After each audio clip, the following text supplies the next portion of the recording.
ಇದೆಲ್ಲ ಆಗೋದಕ್ಕೆ ಕಾರಣ ನಿಜವಾಗಲೂ ನಾಗಮಂಗಲದಲ್ಲಿ ಪೊಲೀಸರು ಸ್ವಲ್ಪ ಸಂಯಮ ತೋರಿದ್ದಿದ್ರೆ, ಸ್ವಲ್ಪ ಸ್ಟ್ರಿಕ್ಟ್ ಆಗಿದ್ದಿದ್ರೆ ಈ ಪ್ರಾಬ್ಲಮ್ ಆಗ್ತಾ ಇರಲಿಲ್ಲ. ನಾನು ಪದೇ ಪದೇ ಹೇಳ್ತಾ ಇರ್ತೀನಿ. ಕೆಲವರು ಹೇಳ್ತಾರೆ ಯಾಕೆ ಹೋಗಬೇಕು ಅಂತ. ಯಾಕೆ ಹೋಗಬಾರ್ದು ಅಂತ ನಾನು ಕೇಳ್ತೀನಿ. ಮಸೀದಿ ಆಗಲಿ ಮಂದಿರವಾಗಲಿ ಯಾಕೆ ಹೋಗಬಾರ್ದು? ಮಸೀದಿ ಮುಂಭಾಗದಲ್ಲಿ ಹೋಗಬಾರ್ದು ಅಂತ ತಾನೇ ಗಲಾಟೆ ಆಗಿತ್ತು. ಮಸೀದಿ ಮುಂಭಾಗದಲ್ಲಿ ಹೋಗುವಾಗ ಅಲ್ಲಿ ಹೆಚ್ಚು ಹೊತ್ತು ಕಾಲ ಕಳೀತಾರೆ, ಡ್ಯಾನ್ಸ್ ಜಾಸ್ತಿ ಮಾಡ್ತಾರೆ. 4-5 ಪೊಲೀಸ್ ಜಾಸ್ತಿ ಹಾಕಿ ಅವ್ರಿಗೊಂದು ಎಚ್ಚರಿಕೆ ಕೊಡಿ, ನೋಡ್ರಪ್ಪ ಇಷ್ಟೇ ನಿಮಿಷ ಜಾಸ್ತಿ ಮಾಡೋಂಗಿಲ್ಲ ಅಂತೇಳಿ. ಸೂಕ್ಷ್ಮ ಪ್ರದೇಶ ಅಂತ ವೋಟಿಂಗ್ ಟೈಮಲ್ಲಿ ಇರುತ್ತಲ್ಲ, ಬಿಟ್ಬಿಡ್ತೀವಿ ನಾವು. ಸೂಕ್ಷ್ಮ ಪ್ರದೇಶ ಅಲ್ಲಿ ಹೋದರೆ ಗಲಾಟೆ ಆಗುತ್ತೆ, ವೋಟ್ ಮಾಡಿಸ್ತೀವಿ ತಾನೇ. ಏನು ಮಾಡ್ತೀವಿ? 10 ಜನ ಪೊಲೀಸ್ ಜಾಸ್ತಿ ಆಗ್ತೀವಿ. ಈಗ ಅದಕ್ಕಿಂತ ಜಾಸ್ತಿ ಕಿಚ್ಚು BC ರೋಡಲ್ಲಿ ಇರಲಿಲ್ವಾ ಹಿಂದೂ ಸಂಘಟನೆಗಳದ್ದು? ಹೆಂಗೆ ಪೊಲೀಸರು ರೆಡಿಯಾಗಿ ಬರಲಿಲ್ವಾ, ತಡಿಲಿಲ್ವಾ? ಆಗತ್ತಲ್ವಾ? ಮನಸ್ಸು ಮಾಡಿದರೆ ಎಲ್ಲ ಆಗುತ್ತೆ. ಆದರೆ ನನಗನ್ಸೋದೇನು ಗೊತ್ತಾ, ಈ ನಾಗಮಂಗಲ ಬೆಂಕಿಯಲ್ಲಿ ಮೂಡ ಮತ್ತು ವಾಲ್ಮೀಕಿ ಹಗರಣ ಸುಟ್ಟೋಯ್ತು ಅಂತ. ಯಾಕಂದರೆ ಮಾಧ್ಯಮದ ದೃಷ್ಟಿಯಿಂದ ಅದನ್ನು ಬೇರೆ ಕಡೆ ತಿರುಗಿಸಬೇಕಾಗಿತ್ತು. ಈಗ ಮುಖ್ಯಮಂತ್ರಿ ಯಾರು ಅಂತ ನಾವು ಸುದ್ದಿ ಮಾಡ್ತಾ ಇಲ್ಲ, ಮುಂದಿನ ಮುಖ್ಯಮಂತ್ರಿ ಯಾರು ಅಂತ ಸುದ್ದಿ ಮಾಡ್ತಾ ಇಲ್ಲ, ನಾನೇ ಮುಖ್ಯಮಂತ್ರಿ ಅಂತ ಯಾರು ಹೇಳ್ತಾ ಇಲ್ಲ, ಯಾರಿಗೆ ಯಾವುದೇ ಪ್ರಾಬ್ಲಮ್ ಇಲ್ಲ, BJP ಇನ್ಸೈಡ್ ಪ್ರಾಬ್ಲಮ್ ಯಾರು ಮಾತಾಡ್ತಾ ಇಲ್ಲ, ಅವರು ಸೇಫ್ ಆಗ್ಬಿಟ್ರು ರಾಜಕಾರಣಿಗಳು. ಇಲ್ಲಿಗೆ ಬಂದು ನಿಂತಿದೆ. ಹಿಂದೂ ಮುಸ್ಲಿಂ ಹೊಡೆದಾಡ್ಕೊಳ್ಳಿ ಸಾಯಿರಿ ಅನ್ನೋಂಥ ರೀತಿಯಲ್ಲಿ ಬೇಕಿತ್ತ ಇದು? ಊರಲ್ಲಿ ಒಂದು ಶಾಂತಿ ಸಭೆ ಅಂತ ಆಗುತ್ತಲ್ಲ, ಮಾಡ್ಬೋದಿತ್ತಲ್ಲ. ನಿಮಗೆ ಮಂಡ್ಯದಲ್ಲಿ ಮಾಡ್ಬೋದಿತ್ತು, ನಾಗಮಂಗಲದಲ್ಲಿ ಮಾಡ್ಬೋದಿತ್ತಲ್ಲ ಕೂತ್ಕೊಂಡು. ನೀವು ಹೊರಗಿನವರಿಗೆ ಅವಕಾಶ ಮಾಡಿಕೊಟ್ರಿ. ಹೊರಗಿನವರು ಬಂದಿದ್ಯಾರು? ಕೇರಳದವರು. ಯಾಕೆ ಬಿಟ್ಟರು? ಅದು ಯಾರು? ಅದು ಇದೆ. ಇದು ಕೇವಲ ಊರವರ ಪ್ರಾಬ್ಲಮ್ಮ. ಕೇರಳದಿಂದ ಬಂದು ಇದಕ್ಕೆ ಇಂಜೆಕ್ಷನ್ ಕೊಟ್ಟಿದ್ದಾರಾ? ಅವರು ಯಾರು? ಅದು ಬೇಕು. ಏನಾಗುತ್ತೆ? ನಾಗಮಂಗಲದಲ್ಲಿ ಗಲಾಟೆ ಆದಾಗ ಹಿಂದೂಗಳು ಹೇಳಿದರು, ನಾಡಿದ್ದು ಅಂದರೆ ಇವತ್ತು ಈದ್ ಮಿಲಾದ್ ಇದೆಯಲ್ಲ, ಅವತ್ತಿನ ಮೆರವಣಿಗೆ ನಾವು ನೋಡ್ಕೋತೀವಿ, ನಿಮಗೆ ತಾಕತ್ತಿದ್ದಾರೆ ಅಂತ ಎರಡೂ ಕಡೆ ಕೂಡ ಧ್ವನಿ ಬಂತು. ನೋಡಿ, ಎರಡೂ ಸಮುದಾಯಗಳಲ್ಲೂ ಕೂಡ ಕಿಡಿಗೇಡಿಗಳಿರ್ತಾರೆ, ಅದರಲ್ಲಿಲ್ಲ ಅಂತ ಏನಿಲ್ಲ. ಆದರೆ 90% ಹಿಂದೂಗಳಿರ್ಬೋದು ಅಥವಾ ಮುಸಲ್ಮಾನರಿರ್ಬೋದು, ಅವರಿಗೆ ಒಂದು ಅತ್ಯುತ್ತಮವಾದಂಥ ಸಮಾಜ ಬೇಕು ಅಂತಿರ್ತದೆ. ಈ 10% ಇರುತ್ತಲ್ಲ ಯಾರಿದ್ರೂ ಕೂಡ, ಅದು ಡೇಂಜರು.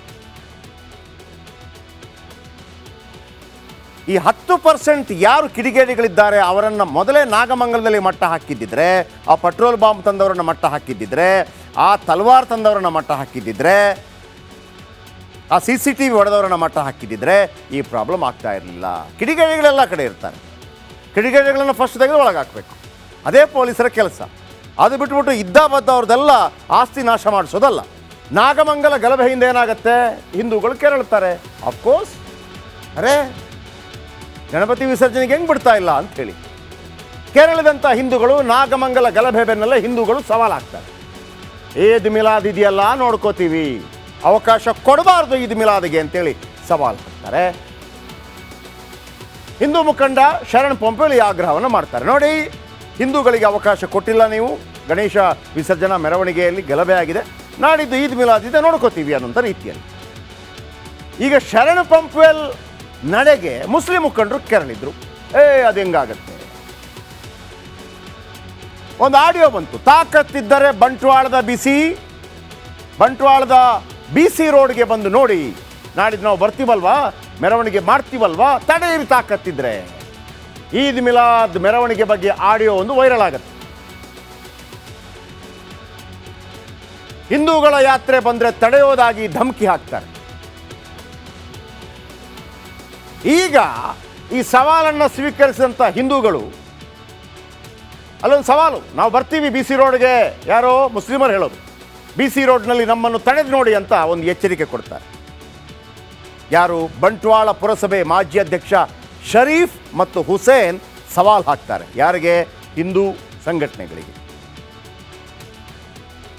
ದಕ್ಷಿಣ ಕನ್ನಡದ BC ರೋಡ್ನಲ್ಲಿ ತಡೆಯುವ ಸವಾಲ್. ನಾಗಮಂಗಲದಲ್ಲೇ ಗಣೇಶೋತ್ಸವಕ್ಕೆ ಅಡ್ಡಿ ಆಗುತ್ತೆ. ಅಡ್ಡಿ ಆದಾಗ ಹಿಂದೂಗಳು ಹೇಳ್ತಾರೆ, ನೋಡೋಣ ನಿಮ್ಮ ಈದ್ ಮಿಲಾದ್ ಇದೆ ಅಂಥೇಳಿ, ಈದ್ ಮಿಲಾದ್ ಮೆರವಣಿಗೆ ಬರ್ತೀವಿ, ತಾಕತ್ತಿದ್ದರೆ ತಡೆಯಿರಿ ಅಂತೇಳಿ ಮುಸ್ಲಿಮರು ಸವಾಲು ಹಾಕ್ತಾರೆ. ಆಡಿಯೋ ಸವಾಲಿನಿಂದ ಕೆರಳಿ ಕೆಂಡಾಮಂಡಲವಾಗ್ತಾರೆ BHP ಮತ್ತು ಬಜರಂಗ ದಳ ಕಾರ್ಯಕರ್ತರು ಕೆಂಡಾಮಂಡಲವಾಗ್ತಾರೆ. ಇವತ್ತು ಈದ್ ಮಿಲಾದ್ ಮೆರವಣಿಗೆ ಇತ್ತಲ್ಲ, ಈದ್ ಮಿಲಾದ್ ಮೆರವಣಿಗೆಗೆ 1 ಗಂಟೆ ಮೊದಲೇ ಅಪಾರ ಜನಸ್ತೋಮ BC ರೋಡ್ನಲ್ಲಿ ಹಿಂದೂ ಮುಖಂಡರುಗಳು ಕೇಸರಿ ಪಡೆ ಸೇರುತ್ತೆ. ಯಾವ ರೀತಿ ಸೇರುತ್ತೆ ಅಂತಂದರೆ, ಸಾಗರೋಪಾದಿಯಲ್ಲಿ BC ರೋಡ್ನಲ್ಲಿ ಜಮಾವಣೆಗೊಳ್ತಾರೆ. ಹಿಂದೂ ಕಾರ್ಯಕರ್ತರು ಒಂದೇ ಘೋಷಣೆ, ಜೈ ಶ್ರೀರಾಮ್ ಭಾರತ್ ಮಾತಾ ಕಿ ಜೈ ಘೋಷಣೆ ಮುಗಿಲು ಮುಟ್ಟತ್ತೆ. ಆ ನಂತರ BC ರೋಡ್ ಚಲೋ ಶುರುವಾಗತ್ತೆ, ಅವರನ್ನು ಪೊಲೀಸರು ತಡೀತಾರೆ, ವಾಗ್ವಾದಗಳಾಗತ್ತೆ. ನಂತರ ಮತ್ತೊಂದು ಕಡೆಯಿಂದ ಈದ್ ಮಿಲಾದ್ಗೆ ಮೆರವಣಿಗೆಗೆ ಅವಕಾಶ ಮಾಡಿಕೊಡಲಾಗತ್ತೆ. 6 ದಿನಗಳ ಹಿಂದೆ ಮಂಡ್ಯ ನಾಗಮಂಗಲದಲ್ಲಿ ಗಣೇಶೋತ್ಸವದ ಶೋಭಾಯಾತ್ರೆ ಮೆರವಣಿಗೆ, ವಿಸರ್ಜನಾ ಮೆರವಣಿಗೆ ಹೋಗುವಂಥ ಸಂದರ್ಭದಲ್ಲಿ ಮಸೀದಿ ಮುಂಭಾಗದಲ್ಲಿ ಉಂಟಾದ ಗಲಭೆ, ನಂತರ ಅಲ್ಲಿ ನಡೆದಂಥ ಬೆಂಕಿ ಉಗುಳುವಿಕೆ, ಆ ನಂತರ ಸುಟ್ಟು ಕರಕಲಾದಂಥ ಅಂಗಡಿ ಮುಗ್ಗಟ್ಟುಗಳು, 25 ಕೋಟಿ ನಾಶವಾಗಿದ್ದು, ಆ ನಂತರ ಅಲ್ಲಿ ಸವಾಲು, ಆ ಸವಾಲಿನ ನಂತರ ಮಂಗಳೂರಲ್ಲಿ ಇವತ್ತು ಈದ್ ಮಿಲಾದ್ ಮೆರವಣಿಗೆ ಸಂದರ್ಭದಲ್ಲಿ ಹಿಂದೂ ಕಾರ್ಯಕರ್ತರು ಮೊದಲಿಗೆ ಸೇರಿದ್ರು, ಅವರನ್ನು ವಶಕ್ಕೆ ಪಡೆಯಲಾಯಿತು. ನಂತರ ಬೇರೆ ರೂಟಲ್ಲಿ ಈದ್ ಮಿಲಾದ್ ಮೆರವಣಿಗೆಯನ್ನು ನಡೆಸಲಾಯಿತು. ಇದರ ನಡುವೆ ಕೂಡ ಅಲ್ಲಲ್ಲಿ ಕೆಲವರು ಸೌಹಾರ್ದಯುತವಾಗಿ ಕಾರ್ಯಕ್ರಮವನ್ನು ಹಮ್ಮಿಕೊಂಡಿದ್ದರು. ಎಲ್ಲ ವಿಚಾರಗಳ ಬಗ್ಗೆ ಹೇಳ್ತೀನಿ. ಇದೆಲ್ಲವೂ ಕೂಡ ರಿಪೋರ್ಟ್ ನಿಮ್ಮ ಮುಂದೆ ಇದೀಗ.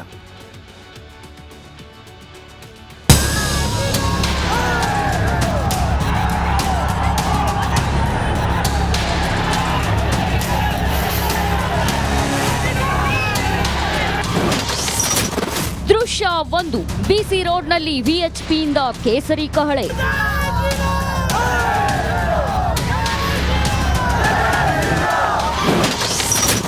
ದೃಶ್ಯ 2, ಬ್ಯಾರಿಕೇಡ್ ಕಿತ್ತು ಹಿಂದೂ ಕಾರ್ಯಕರ್ತರ ಕಿಡಿ.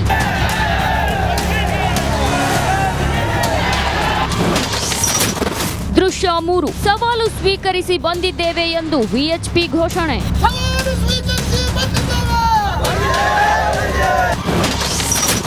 ದೃಶ್ಯ 4, ಪರಿಸ್ಥಿತಿ ನಿಯಂತ್ರಣಕ್ಕೆ ಪೊಲೀಸ್ ಹರಸಾಹಸ.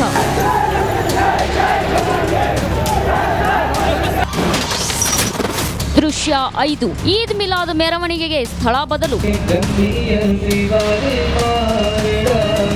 ಒಂದೊಂದು ದೃಶ್ಯದಲ್ಲೂ ಆಕ್ರೋಶ, ಕೇಸರಿ ನಾಯಕರ ರೋಷಾವೇಶ. ಕಡಲನಗರ ಮಂಗಳೂರಿನ ಬಂಟ್ವಾಳದ ಬಿಸಿ ರೋಡಿನ ಶ್ರೀ ರಕ್ತೇಶ್ವರಿ ದೇವಸ್ಥಾನ ಮುಂಭಾಗ ಹಿಂದೂ ಕಾರ್ಯಕರ್ತರ ದಂಡೇ ಸೇರಿತ್ತು.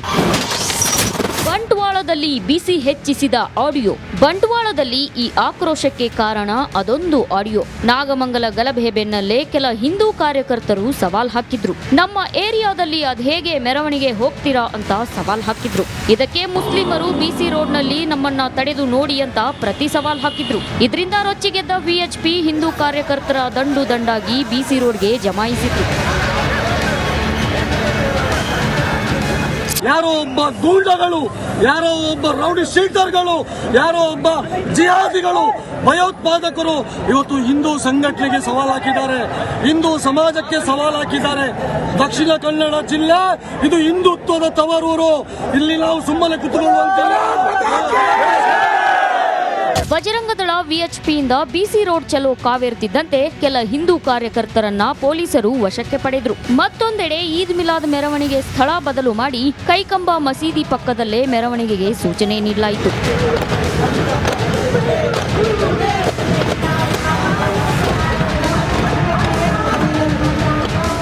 ಬದಲಿಸಿದ ಮಾರ್ಗದಲ್ಲೂ ಕೆಲ ಹಿಂದೂ ಕಾರ್ಯಕರ್ತರು ಈದ್ ಮಿಲಾದ್ ಮೆರವಣಿಗೆ ತಡೆಯೋಕೆ ಯತ್ನಿಸಿದ್ರು. ಕೂಡಲೇ ಪೊಲೀಸರು ನೆರೆದಿದ್ದವರನ್ನ ಚದುರಿಸಿದ್ರು.